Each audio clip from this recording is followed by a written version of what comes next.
The news is so grim at this point that you almost don't want to turn on your phone in the morning. It's just peace after unremitting peace, suggesting that Western civilization is crumbling and collapsing all around us, followed by typically a summary piece confirming that, in fact, it is collapsing all around us. So it is against that grim landscape that we read a piece the other day that was just the opposite. It was hopeful and smart and beautifully expressed. And a couple of people sent it to us. It was written by a man called Santiago Pliego, and it's written on a Substack, and the piece is called The Vibe Shift. And the thesis essentially is that people are starting to notice that things are amiss. And the main thing that's amiss is the gap between the reality that they observe and the version of reality presented them by the government, the media, the experts. And this is good. It is long overdue that people are starting to see glimpses of reality. Here's a paragraph from the piece that kind of sums up the idea very nicely, and we're quoting. The vibe shift I'm talking about is the speaking of previously unspeakable truths, the noticing of previously suppressed facts. I'm talking about the feel you get when the walls of propaganda and bureaucracy start to move as you push. The very visible dust kicked up in the air as experts and fact-checkers scramble to hold on to decaying institutions. The cautious but electric rush of energy when dictatorial edifices designed to stifle innovation, enterprise, and thought are exposed or toppled. As we said, so nicely expressed, beautifully written. Santiago Pliego is the venture director at New Founding, and we're honored to have him join us now. Santiago, thank you for joining us. Thank you for writing this piece, which absolutely made my morning. And it really was the one bright spot in my news consumption last week. Why did you write this piece? What moved you to do it? Sure. Thanks for having me. Why I wrote it is because I think a lot of people are noticing the vibe shift, and I'd been kind of keeping tabs on it with my friends and my colleagues for, let's say 9 months or so, a little bit over that, but especially in the last 9 months, not a day goes by that we don't have a conversation or see something online or read a piece or see a crossover of people that we would have never expected to see kind of together. And that would have been sort of inconceivable 5 years ago, even a year and a half ago. And my friends and I sort of started to file this away in a mental folder called the Vive Shift. And I think a lot of people are sensing that things are changing. Sure, the stakes are high and getting higher. I think the pressure will continue to come and will not relent. But that's cost a lot of people, especially young people, young guys especially, to kind of wake up and decide that they're not going to go along with this anymore, that the world is built and designed in a certain way, and that they're ready to return to reality. You said that people are coming together in unexpected ways. I see that in my own life as I send warm text to Naomi Wolf, who I love. I never thought I would be doing that in this lifetime. But tell us what you mean when you say that. Yeah, so there's a pressure that is applied equally to groups of people, regardless of sort of the camp or the community you might be a part of. If you are a normal family, you just want to send your kids to a school where they won't get fed, ideology, or if you're building AI tools and don't want them to be regulated, or if you just want to be able to speak your mind, or if you want to be able to vote without interference or whatever, all of those people are now facing the same pressure to kind of decelerate, stagnate, to ossify into a bureaucratic monolith. And so I think these groups, what's interesting about the Vive Shift, one of the interesting things about the Vive Shift is that all of these groups that were usually not used to working together or seeing each other as co-belligerents in a cultural fight are finding each other and are saying, hey, you have useful things that we can use over here, and we have useful things and thoughts and ideas that you can use over here. And that's creating, again, this pressure, this monolithic pressure, bureaucratic pressure, top down across a variety of different groups and circles, whether you're in Silicon Valley or just a normal American family or in the Midwest it doesn't matter.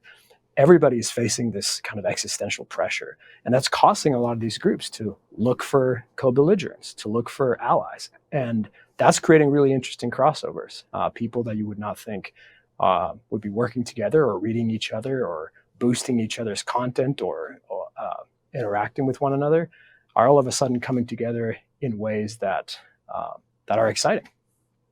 So that does seem like the threat. I mean, if I'm the head bureaucrat trying to create this new system of mediocrity and stagnation with myself at the top, really as its sole beneficiary, the last thing I want is for the people I've worked so hard to divide to find each other and unite against me. So what do I mean, like, what's the response going to be? I think the response is going to be increased pressure in some ways, but and this is why I talk about this in the piece. An important part of the Vive Shift, maybe not its sole cost, but certainly an important piece of the enabling of the Vive Shift was Elon Musk buying Twitter and turning it into X. It's hard to overstate without kind of sounding hyperbolic, but these groups that I'm talking about, disparate groups that are now finding themselves working together, were by design, algorithmically or otherwise, unable to find each other, even as early as 18 months ago. And you couldn't talk online. You couldn't find other people who thought like you or even wanted to ask the same questions as you. And it made it very difficult, very isolating to a very sort of isolating dynamic for people to be online and to find co-belligerents and others who share their mind, their values. I think that pressure will continue to escalate, but Elon has kind of taken an important piece of the puzzle, of the bureaucrat's puzzle, out, completely toppled that sort of Jenga tower, and enabled for a new dynamic online for people to interact and meet each other in ways that really does threaten that monolithic power structure.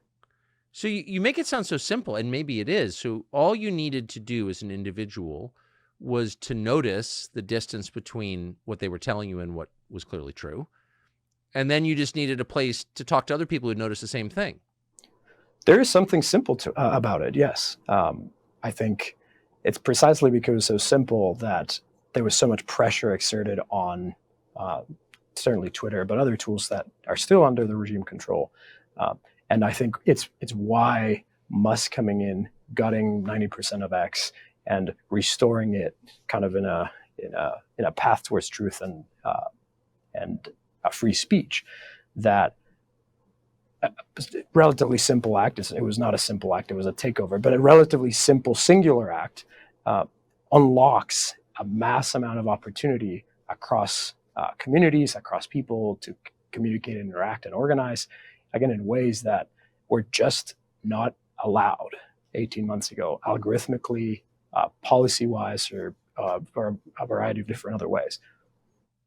Well, and speaking of noticing things, why did you notice this or decide to focus on it when a lot of other noticers out there are wholly focused on the downside and on the destruction of the civilization, et cetera? But you saw light instead of darkness. How and why?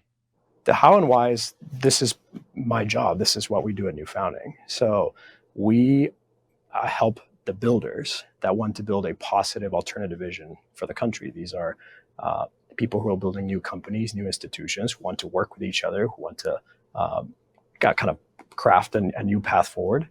And we realize that, yes, as you said in the opening monologue, things are bleak, things are dark, increasingly pressure grows.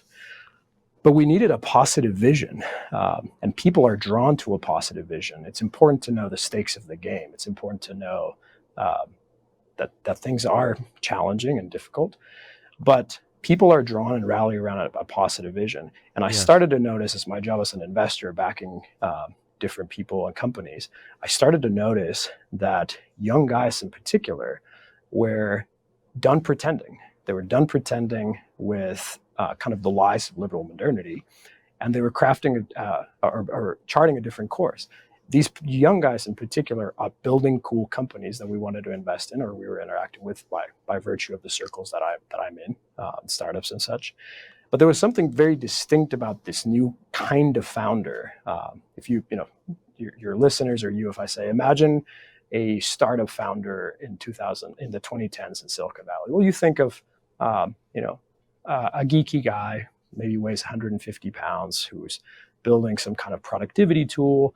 he lives in this sort of neutral world where he doesn't want to rock the boat. Building, he thinks, is apolitical, an apolitical endeavor.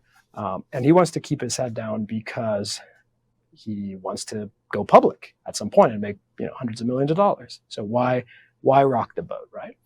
That's not the world we live in anymore. And the young guys I'm seeing building very interesting companies, building incredible technologies, building new institutions, are guys who are explicitly pro-America, explicitly pro-family values, Christian, religious. They're the opposite, the antithesis of the sort of picture of the 2010s startup Silicon Valley founder. And that caught my eye. I said, why is this happening? Why is it that these young guys are taking very big swings? The companies they're building are also not just productivity software or something to make your HR overlords more productive. They're building very difficult companies. Companies that there's a friend of mine who his name is Augustus. He's building a company called Rainmaker. He sends drones up to the clouds and he's seeding clouds in California and other places where it doesn't usually rain to make it rain where it doesn't. And we think, oh, the drought in California can't be fixed. It's just there to stay. And Augustus is thinking, no, it's not there to stay. Why can't we just will it differently? Why can't we just disrupt that world? He's a young guy. He's a Christian. He has a particular vision about the world that he is excited to build and will into existence.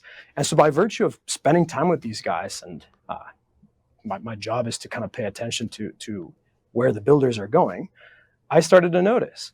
And what it gives me hope is that I think, again, as the pressure increases, as the bureaucracy gets worse, as DEI and ESG and all this nonsense grows, the best people of our generation, like those who are the most competent, the most courageous, the most ready to build, are ready to opt out of those monolithic systems and build a different future, a positive, exciting future.